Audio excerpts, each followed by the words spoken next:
ঢাকা উত্তর city corporation নির্বাচনে NCP মনোনীত মেয়র পদপ্রার্থী জনাব আরিফুল ইসলাম আদিব। কুমিল্লা সিটি কর্পোরেশন নির্বাচনে এনসিপি মনোনীত মেয়র পদপ্রার্থী জনাব অ্যাডভোকেট তরিকুল ইসলাম, আহ্বায়ক জাতীয় যুব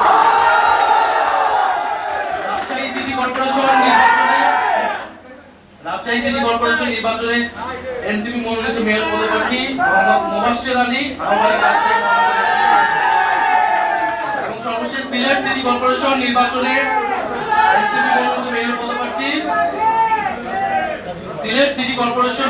এনসিপি মনোনীত মেয়র পদপ্রার্থী অ্যাডভোকেট আব্দুর রহমান আফজাল, আহ্বায়ক সিলেট মহানগর এনসিপি। আমরা 5টি সিটি কর্পোরেশনের আমাদের প্রাথমিক তালিকা ঘোষণা করছি এবং আমরা অতি দ্রুত সময়ের মধ্যে আমাদের বাকি সিটি কর্পোরেশন এবং সারা দেশে আমাদের উপজেলা এবং পৌরসভার যারা পদপ্রার্থী হবে তাদের নামও